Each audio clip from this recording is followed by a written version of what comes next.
Assalamualaikum and a very good morning to Dr. Munira Binti Al-Pandi as my lecturer for the subject Eco 648. My name is ATIKAH Rosman. Thank you for the opportunity to present on a topic of significant importance to our nation, flooding and its profound economic impact. Flooding in Malaysia is not a new issue, but its increasing frequency and intensity due to climate change, rapid urbanizations and inadequate infrastructure has escalated it into a critical challenge.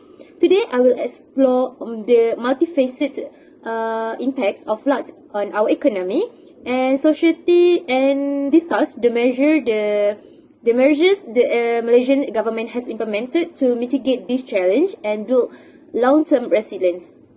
Flooding has become a recurring disaster in Malaysia, often linked to a seasonal monsoon rains. However, in recent years, its severity has been amplified by climate change. Erratic weather patterns have led to higher rainfall volumes in shorter periods, overwhelming our natural and urban water management system. Urbanization compounds these problems as paved surface and inadequate drainage reduce the capacity of water absorptions, leading to more frequent and severe floods. The disasters of floods of December 2021 are a stark reminder of the magnitude of this issue. This flood caused extensive damage to critical sectors such as public infrastructure, agriculture and manufacturing. The economic losses ran into billions of ringgit, with recovery efforts stretching public resources to their limits. Beyond the monetary losses, the social impact was equally devastating, affecting thousands of families and communities across the country. The economic consequences of floods are immense, affecting industry across the board, manufacturing and supply chains. Flood inundate factories, warehouses and transportation routes, disrupting production and delaying supply chains. Businesses face increased costs due to damaged goods and delay in operation, which can also hurt their competitiveness in the global market. Second is public infrastructure. Road, bridge, and public utilities suffer intensive damage during floods. Repair and upgrade to these essential facilities are costly and divert public funds away from other critical development priorities, such as education and healthcare. For instance, the government has allocated 15,000 for flood mitigation project from 2023 and to 2030, which, while necessary, puts a significant strain on public finance. Third is agriculture. Rural economies relying on agriculture are amongst the hardest hit. Flood destroyed rice fields, cash crop, and livestock, leading to the food insecurity and financial losses for farmers. These damage have a ripple effect on the broader economy, increasing the cost of agricultural product and affecting related industry. The societal impacts of flooding are profound and often disproportionate, with vulnerable communities bearing the brunt of the disaster. Displacements and financial hardship. Families in flood-prone areas are frequently displaced, losing homes, possessions, and livelihoods. During the December 2021 floods, nearly 100,000 households received direct financial assistance, a testament to the skills of displacement and hardship. Secondly is exacerbated inequality. Vulnerable groups, especially those in the B40 income category, are most affected. These families often lack of the resources to recover quickly, and repeated flooding pushes them further into poverty. Thirdly is disruptions to daily life. Flood disrupt access to essential services like healthcare, education, and transportation. For example, school closure during the floods not only affected students' learning, but also placed additional burdens on families who need to manage children while dealing with the crisis. To address these challenges, the Malaysian government has implemented a series of interventions aimed at mitigating flood risk and fostering economic resilience. Disaster management framework is one of the interventions which is the National Security Council Directive Number 2, lays the foundation for disaster preparedness and response in Malaysia. It established a protocol for coordinations among federal, state, and local authorities, ensuring a switch and organized response to flood emergency. Second is infrastructure development. Major investment in flood mitigation infrastructure, such as the Smart Tunnel, have proven to be effective. The Smart Tunnel, for example, has significantly reduced flood risk in the Klang Valley, which its savings billions of ringgits in potential damage. Third is financial relief program. Targeted financial assistance programs such as Bantuan Wan Ihsan provide immediate relief to affected families.